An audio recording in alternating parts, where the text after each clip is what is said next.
The alarm rang through the USS Vengeance as they received the emergency call. Lieutenant Commander Amy Foster was watching the long-range sensors when the message came in. Her face went white as she read the transmission from New Denver Colony. "Captain, we have a situation," Amy called out. "The Krolloks are attacking New Denver, 16 battle cruisers. The colony has no defenses." Jake Morrison felt his blood turn cold. The Krolloks were known throughout the galaxy as killers. They attacked weak colonies and took everything valuable.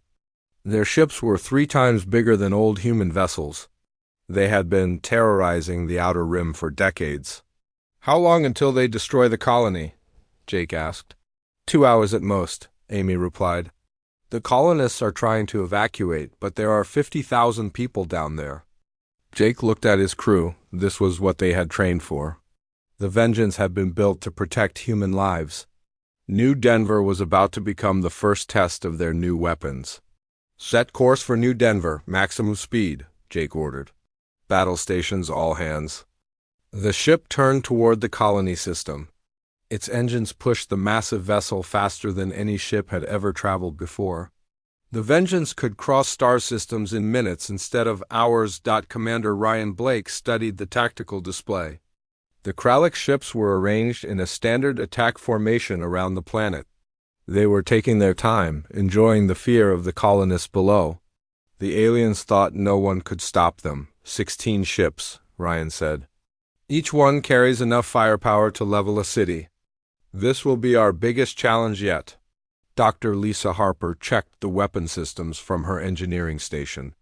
Every gun was loaded and ready. The quantum torpedoes were armed. The main cannon was charged with dark matter. The ship was ready for war. "All weapons show green," Lisa reported. "The reality displacement system is online. We can phase their entire fleet out of normal space if needed." Jake had studied Krolok's tactics for years. They relied on overwhelming firepower and fear. Their ships had thick armor and strong shields. Most species surrendered when they saw a Krolok's fleet approaching. Humans were different. Communications Officer Beth Turner was listening to Krolok's transmissions. The aliens were laughing as they prepared to destroy New Denver. They spoke about how easy it was to kill humans. They called humans cowards who ran away from real fights. "They are splitting into groups," Beth reported. 8 ships are moving to attack the main city. The others are hunting evacuation ships. Tony Silva brought the Vengeance out of hyperspace at the edge of the system. The human ship appeared like a ghost, silent and deadly. The Krolloks were so busy with their attack that they did not notice the new arrival at first. "Distance to enemy fleet?" Jake asked. 50,000 kilometers in closing, Tony answered. "We will be in weapons range in 30 seconds. Jake watched the tactical display as the Krolok ships continued their attack on the defenseless colony. Escape pods were fleeing the planet while alien fighters chased them down. Children were dying while the Krolloks laughed. "Target the lead battle cruiser," Jake ordered. "Quantum torpedoes, full spread." Chief Weapons Officer Danny Wright had been waiting for this moment. Danny had lost his brother in the Zephyrian attacks 3 years ago. Every alien ship he destroyed was revenge for his family. "Torpedoes armed and ready," Danny reported. Targeting the flagship, the Vengeance fired its first shots in anger. 6 quantum torpedoes streaked across space toward the Krolok's flagship. The alien captain had just enough time to see the incoming weapons before they hit. The torpedoes passed through the Krolok shields like they were not there. The flagship exploded in a ball of fire that lit up the entire system. Debris scattered in all directions as the massive alien ship died. "Direct hit," Danny called out. 1 enemy ship destroyed. The remaining Krolok ships turned toward the Vengeance in surprise and rage. They had never seen weapons that could penetrate their shields so easily. The alien fleet began to charge toward the human ship, all thoughts of the colony forgotten. "They are coming straight at us," Amy reported. "All 15 ships, attack formation," Jake smiled coldly. The Krolloks were doing exactly what he wanted. Instead of staying spread out, they were grouping together. This would make them easier targets for the Vengeance's heavy weapons. "Charge the main cannon," Jake ordered. "Target the center of their formation." The main cannon began to hum with power. Dark matter swirled inside the weapon, creating a tiny black hole that would tear through anything. The Krallic ships were flying straight into a trap. Dr. Harper watched the power levels carefully. The main cannon used more energy than entire cities. If something went wrong, it could destroy the Vengeance as well as the enemy. But the weapon had been tested many times. It was ready. Main cannon charged and ready, Lisa reported. The Krallics opened fire with everything they had. Hundreds of energy beams and missiles flew toward the Vengeance. The alien weapons were powerful enough to crack planets. Any normal ship would have been destroyed instantly. Instead, the human shields held easily. The temporal barriers slowed the incoming fire, while the quantum fields deflected the energy weapons. The Krallics watched in shock as their most powerful attacks did nothing. "Their weapons cannot hurt us," Ryan observed. "Our shields are holding at full strength." Jake waited until the Krallic ships were perfectly lined up. The alien captains were so focused on trying to break through the human shields that they did not see the trap closing around them. "Fire main cannon," Jake ordered. The weapon fired with a sound like thunder. A beam of pure destruction cut through space toward the Krallic's fleet. The dark matter beam created a hole in reality itself, and anything it touched simply stopped existing. 7 Krallic ships vanished instantly. They did not explode or break apart. They were simply gone, erased from existence by the human weapon. The remaining aliens stopped their attack in terror. 7 more ships destroyed, Danny reported with satisfaction. 8 enemies remaining. The surviving Krallics tried to retreat, but it was too late.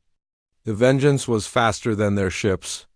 Danny fired the quantum torpedoes again, and 4 more alien vessels died in balls of fire. Medical officers and Clark watched the battle from her station. She was ready to treat wounded crew members. But the Krallics' weapons had not even scratched the human ship. The Vengeance was winning without taking any damage. In 14 minutes, the entire Krallics fleet was destroyed. 16 ships that had terrorized the galaxy for decades were now debris floating in space. The USS Vengeance had not suffered a single casualty. "All enemy ships destroyed," Amy reported. "New Denver colony is safe." Jake looked at the tactical display showing empty space where the Krallics fleet had been. This was just the beginning. Word of this battle would spread throughout the galaxy. Other alien species would learn that humans were no longer helpless victims. The colonists on New Denver were sending messages of thanks and amazement. They had watched a single human ship destroy an entire Krallics fleet in minutes. It seemed impossible, but they had seen it happen. "Set course for home," Jake ordered. "Our work here is done." News of the Krallics' defeat spread across the galaxy faster than anyone expected. Intelligence officer Karen Mills sat at her station on the USS Vengeance, reading intercepted alien communications. Every major species was talking about what happened at New Denver colony. "Captain, you need to see these messages," Karen called out to Jake Morrison. "The entire galaxy is in panic mode." Jake walked over to read the transmissions. The Krallics had been feared by everyone. They were considered one of the strongest military forces in known space. Now they were gone, destroyed by a single human ship that most aliens had never heard of before. The Zephyrian High Command was the most worried of all. Admiral Vexstar, the same leader who had ordered the attacks on human colonies 3 years ago, was reading reports about the Vengeance with growing fear. His military advisors told him that human technology had advanced beyond anything they understood. "The humans have built something that should not exist," one Zephyrian scientist reported to Admiral Vexstar. "Their weapons can destroy our largest ships in seconds. Their shields can stop our most powerful attacks without taking damage." Admiral Vexstar remembered the human colonies he had destroyed. At that time, human ships were weak and slow. Their weapons could barely scratch Zephyrian armor. Now, everything had changed. The humans had built a ship that could fight entire fleets alone and win. "How many ships do we need to destroy this human vessel?" Admiral Vexstar asked his fleet. "Commanders, at least 200 ships, sir," came the reply. "Maybe more. We have never seen weapons like theirs before." On the Vengeance, Communications Officer Beth Turner was monitoring the Zephyrian military channels. She could understand their language perfectly. What she heard made her blood run cold. "Captain," Beth called out, "the Zephyrians are gathering their Grand Armada, 200 ships. They are planning to attack human space directly." Jake felt anger rise in his chest. 3 years ago, the Zephyrians had killed millions of innocent humans. Now they wanted to finish what they started. They thought bringing more ships would be enough to defeat the Vengeance. Commander Ryan Blake studied the intelligence reports. The Grand Armada was the largest military force ever assembled in galactic history. No single ship had ever faced such overwhelming numbers and survived. The Zephyrians were not taking any chances this time. 200 ships? Ryan said quietly. "Even with our advanced weapons, those are serious odds." Dr. Lisa Harper was already working on upgrades to the ship's systems. She knew the Vengeance would need every advantage possible against such a large enemy fleet. Her engineering teams were installing new weapons that pushed the limits of known science. "I am adding reality displacement cannons to our arsenal," Lisa explained to Jake. "These weapons can phase entire enemy fleets out of normal space-time. They will be trapped in parallel dimensions forever." Engineer Paul Rodriguez was supervising the installation of temporal shields. These new defenses could slow incoming attacks down to almost nothing, giving the human gunners unlimited time to aim their return fire. "The temporal fields are incredible," Paul reported. "Enemy weapons will move so slowly that we can dodge them by hand if we need to." The Galactic Council was also meeting in emergency session. The alien leaders who had laughed at human requests for help 3 years ago were now terrified of human power. They had created a monster by ignoring the Zephyrian attacks on human colonies. Ambassador Helen Cross was attending the council meeting as Earth's representative. 3 years ago, these same aliens had refused to help when humans were dying. Now they wanted to discuss the human problem as if humans were the villains. "The humans have violated the natural order," declared the Altarian representative. "No single ship should have such power. It threatens the balance of the galaxy." Helen Cross stood up to respond. She was no longer the desperate ambassador begging for help. Now she represented the most feared military force in known space. "You had your chance to help us," Helen said calmly. "When our colonies were burning, you told us our problems did not matter. Now you are afraid because we solved our problems." "Ourselves," the council members shifted uncomfortably. They knew Helen was right. If they had helped humanity against the Zephyrians 3 years ago, the Vengeance might never have been built. Their own selfishness had created their current fear. "What do the humans want?" asked the Centaurian delegate. "We want to be left alone," Helen replied. "But if anyone attacks human colonies again, they will face the same fate as the Kralliks."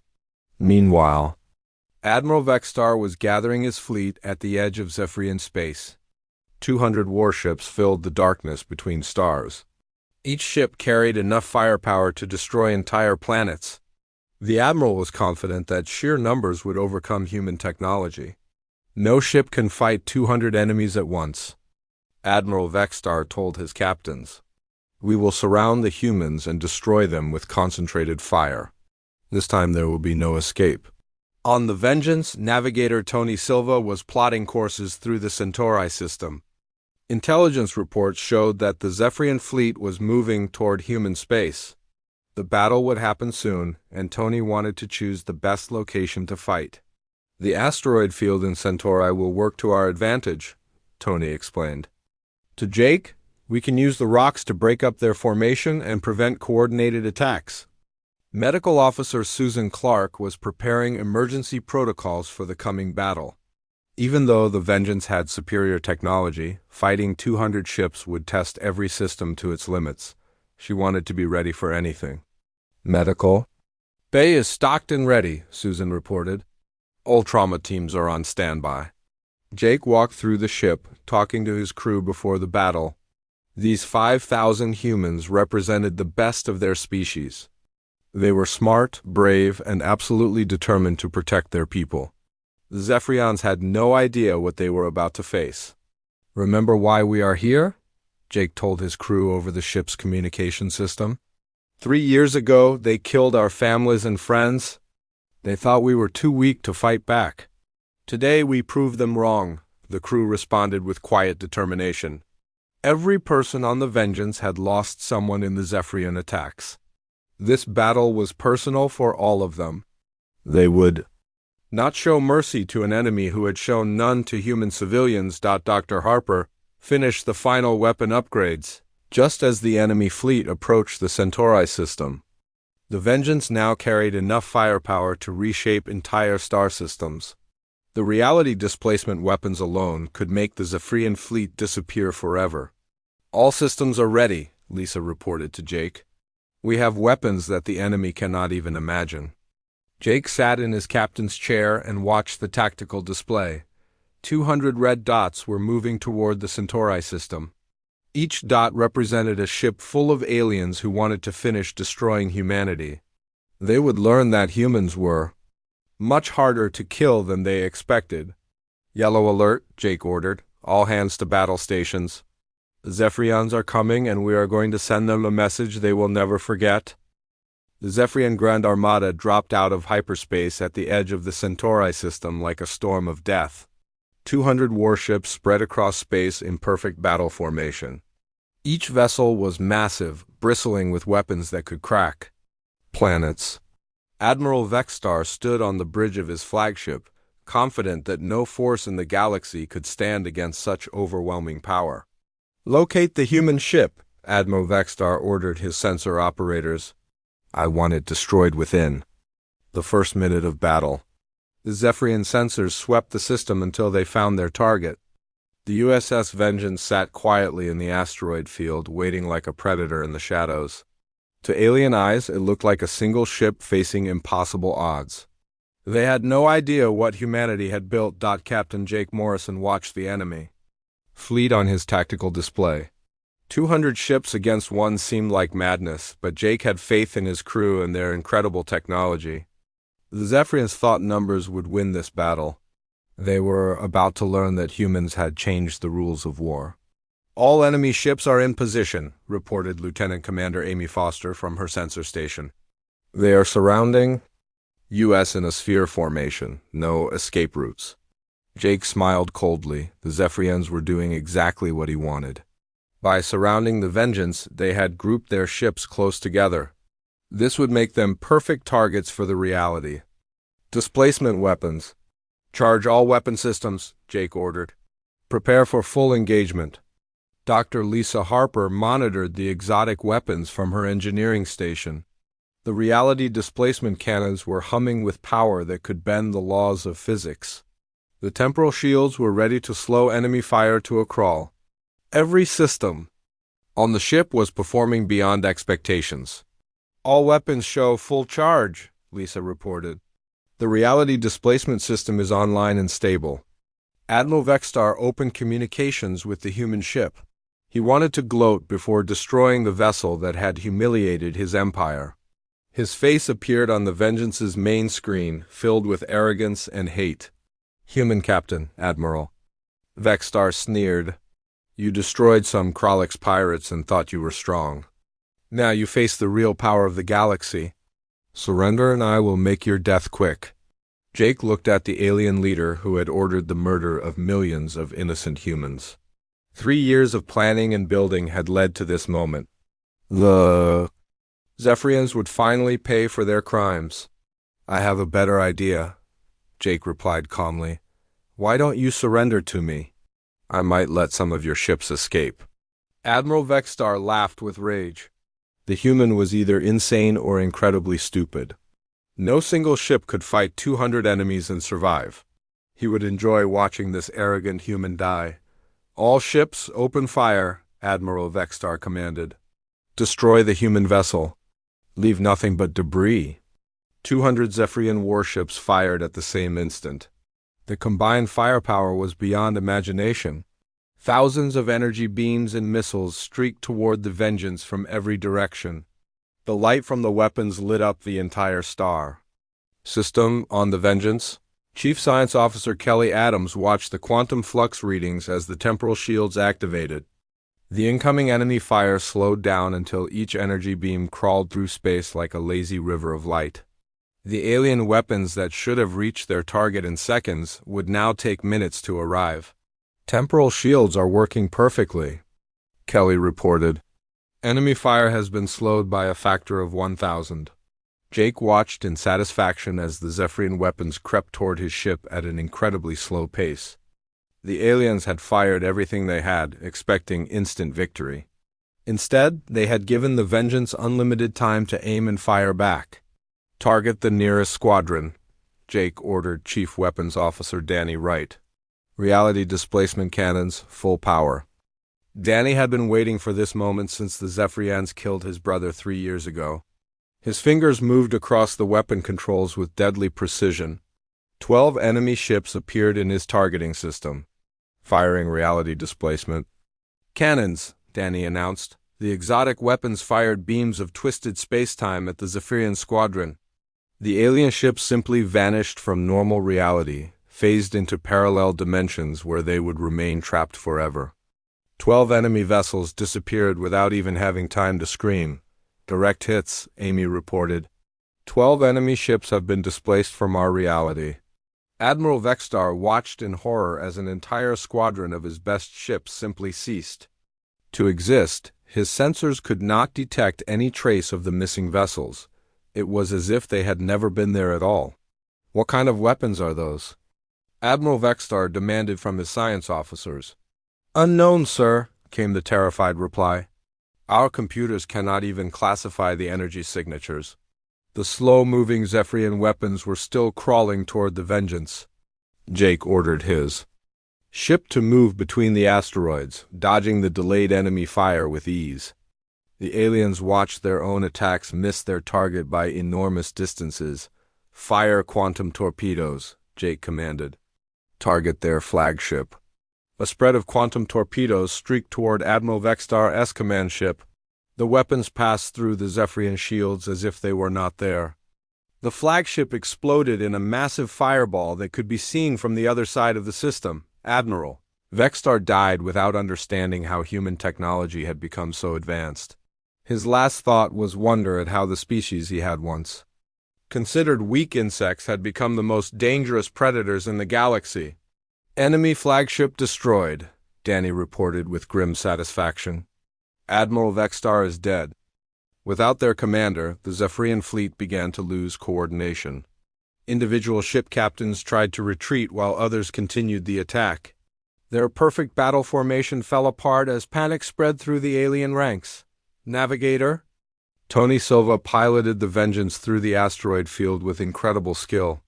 The massive human ship moved like a dancer, weaving between space rocks while continuing to fire at the confused enemy fleet. The Zephyrians could not hit a target that moved so unpredictably. Use the main cannon, Jake ordered. Target the center of their remaining formation. The main cannon charged with dark matter energy that could tear holes in space itself. Dr. Harper monitored the power levels carefully as the weapon prepared to fire.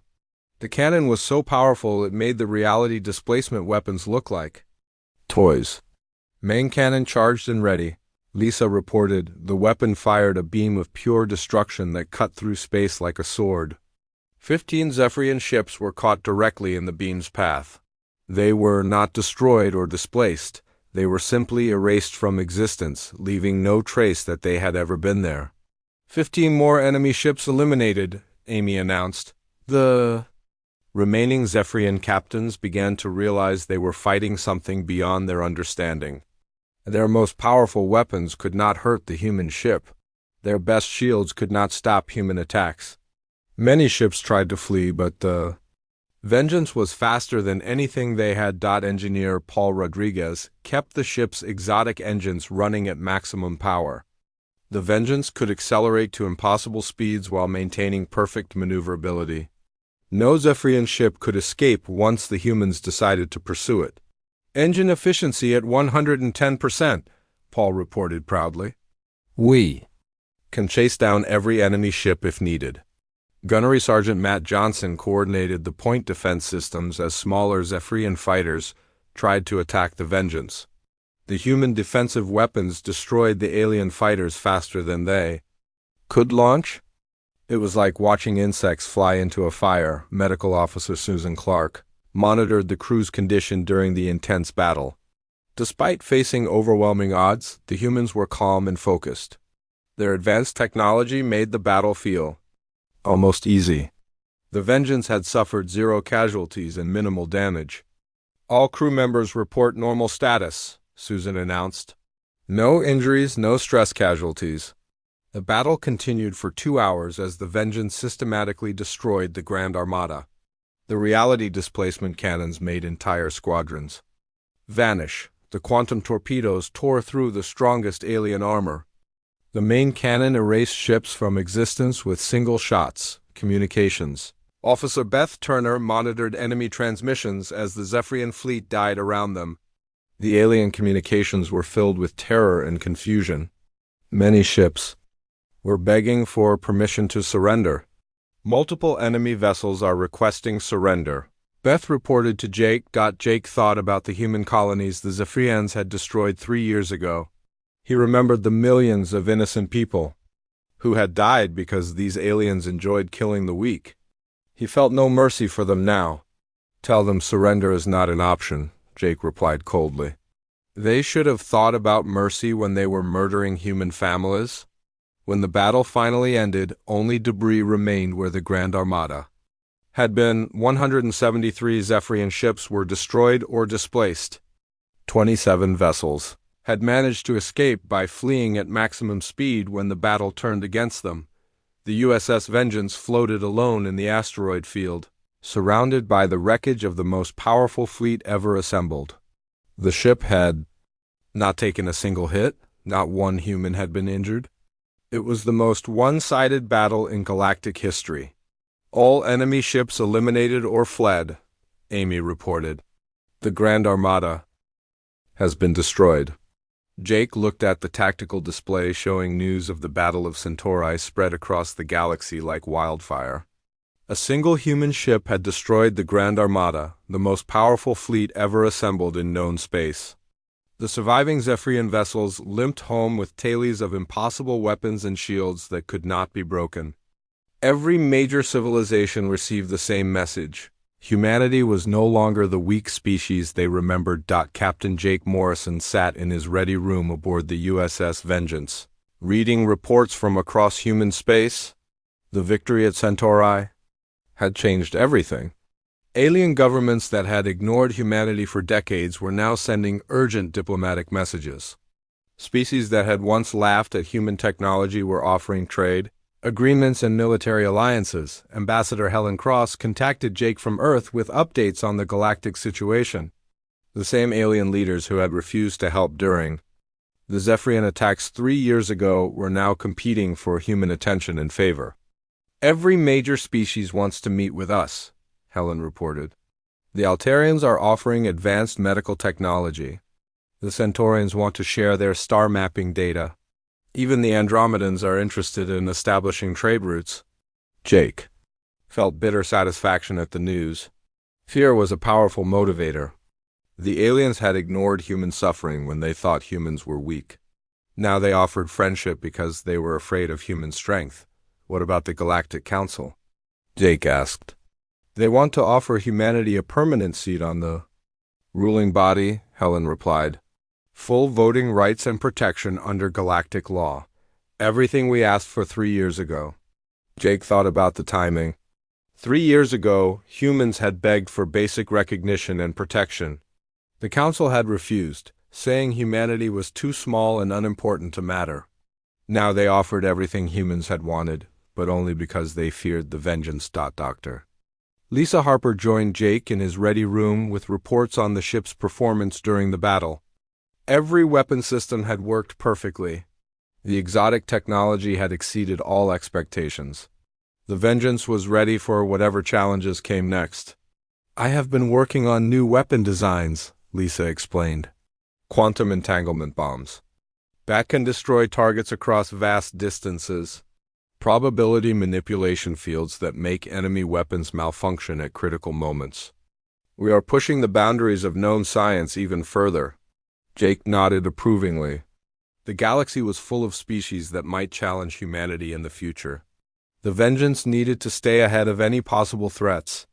Human survival depended on maintaining technological superiority. Commander Ryan Blake entered with intelligence reports from across the galaxy.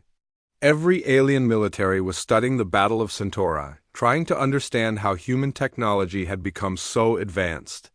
Many species were starting their own weapons development programs. The Vegan Empire is building new battleships, Ryan reported. The Sciorian Federation is researching exotic energy sources.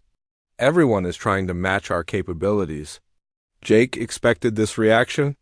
The galaxy had been comfortable with the old balance of power. Now that humans had proven they could destroy any fleet, other species would try to build weapons that could challenge the Vengeance. It was a new arms race. Let them try, Jake said calmly. By the time they figure out our current technology, we will have moved on to something even more advanced. Intelligence Officer Karen Mills was monitoring communications from the surviving Zephyrian ships. The aliens who had escaped the Battle of Centauri were spreading terrifying stories about human weapons. The Zephyrian Empire was in complete panic, expecting human retaliation at any moment. The Zephyrians are evacuating their border worlds, Karen reported. They think we are coming. Captain Jake Morrison sat in his command chair on Sentinel Prime, watching the stars through the main viewing screen. The Deep Space Monitoring Station had been his home for 3 years now. It was quiet work, mostly tracking space debris and monitoring for pirates. Nothing exciting ever happened out here in the empty space between star systems. Amy Carter looked up from her communications console. The young lieutenant had been unusually quiet all morning, staring at her screens with a confused expression. Jake had learned to trust Amy's instincts. She could hear things in the cosmic background noise that other officers missed. Captain, Amy said, her voice tight with worry. I'm getting something strange on the old military frequencies. Jake turned his chair toward her. What kind of strange? It's broadcasting on channels we stopped using 200 years ago. The signal is clean and strong, like it's coming from somewhere close. Amy adjusted her headset and frowned. Sir, the identification codes match a ship that doesn't exist anymore. Which ship? Amy's fingers moved across her control panel, pulling up the signal data. The UES Retribution, sir. But that's impossible. The Retribution was lost during the war with the Valdari Empire. Jake felt his blood turn cold. Every military officer knew about the Retribution. It had been humanity's most powerful warship, designed to carry the fight deep into enemy territory. The ship had vanished during the final battle at Kepler's Edge, taking 3,000 crew members with it. That was over 2 centuries ago. Are you sure about those codes? Jake asked. Yes, sir, I've checked them 3 times. The signal is getting stronger too, like something big is moving this way. Amy turned to face him. Captain, there's something else. The message isn't just identification codes, it's combat data. Jake stood up and walked over to Amy's station. The data scrolling across her screen made no sense. Target solutions, weapon, loadouts, enemy fleet positions. All of it was formatted for battles against Valdari ships that had been destroyed generations ago. Put it on speakers, Jake ordered. The bridge filled with static, then a voice emerged from the noise. It was mechanical and cold, speaking in the clipped tones of a military artificial intelligence. Combat Protocol 77 Alpha, target priority, Valdari battle cruisers. Weapon systems, fully charged, mission status, ongoing. The message, repeated over and over, never changing. Jake had heard recordings of old AI systems before, but this was different. There was something underneath the mechanical voice, something that sounded almost alive. How long has this been broadcasting? Jake asked. I first picked it up about an hour ago, but the signal strength suggests it started much further out. Whatever is sending this has been traveling for a while. Amy pulled up a tracking display. If I'm reading this right, it's moving fast, really fast. Jake activated the station's communication array and opened a channel to Colonial Command. Admiral Frank Hayes appeared on the screen after a few minutes. The old man looked tired, as he always did these days. What can I do for you, Captain Morrison? Admiral, we're receiving a signal that claims to be from the UES Retribution. Hayes laughed, but there was no humor in it. Captain, the Retribution has been gone for 2 centuries. You're probably picking up some old military satellite that got knocked out of orbit. Sir, this isn't a satellite. The signal is moving, and it's broadcasting current combat protocols. Someone or something is actively operating that ship? The Admiral's expression changed. Hayes had been a young officer during the Valdari War. He knew what the Retribution meant to human military history. Send me everything you have. I want full-spectrum analysis and tracking data. Jake nodded to Amy, who began transmitting their data to Colonial Command. While they waited, Jake pulled up the historical records on the Retribution. What he read made him understand why Amy looked so worried. The Retribution had been more than just a warship. It was humanity's answer to the Valdari Empire's superior technology. The ship carried experimental quantum weapons and an advanced AI system called Guardian. When the war started going badly for humanity, the Retribution was sent on increasingly dangerous missions. The ship's final mission had been a desperate attempt to break the Valdari siege of Kepler's Edge. Captain Richard Stone and his crew knew it was a suicide run, but they went anyway. They had bought enough time for civilian transports to escape, but the Retribution itself had vanished into a quantum storm and was never seen again. Captain, Amy said quietly, I'm getting reports from other monitoring stations. They're all picking up the same signal. Whatever this is, it's big enough to be detected across multiple star systems. Jake looked at the tactical display showing the signal's projected path. If the readings were correct, the source was heading directly toward the outer human colonies. At its current speed, it would reach New Olympia in less than a week. Dr. Lisa Warren worked alone in her laboratory on Research Station Beta, studying artifacts recovered from ancient Valdari ruins. She had spent years learning their language and customs, trying to understand the civilization that humanity had fought so hard to defeat. The alert came through on her communication panel while she was examining a stone tablet covered in Valdari script. The message was from Colonial Command, asking all Xenorchaeologists to review their files for any references to human warships or missing vessels. Lisa pulled up her translation database and began searching through the Valdari texts she had collected over the years. Most of them were routine records of trade agreements and territorial disputes, but one set of tablets was different. They had been found in what appeared to be a military planning facility, covered in dust and hidden away like a secret. The translation made Lisa's hands shake as she read it. The Valdari hadn't just feared human technology or tactics. They had been terrified of one specific ship. The tablets referred to it as the Sleeping Giant and the Wrath that would return. According to the ancient records, the Valdari leadership had known about the Retribution before the war even started. Their spies had reported a human vessel of unprecedented destructive power, crewed by warriors who would never surrender. The tablet spoke of terrible battles where the Retribution had appeared like a ghost, destroying entire fleets before vanishing again, but the most disturbing part was the final entry. It spoke of the ship's last battle and how it had not been destroyed, but had instead passed into the realm of endless hunting. The Valdari believed that the Retribution would someday return to finish what it had started. Lisa reached for her communication panel with trembling fingers.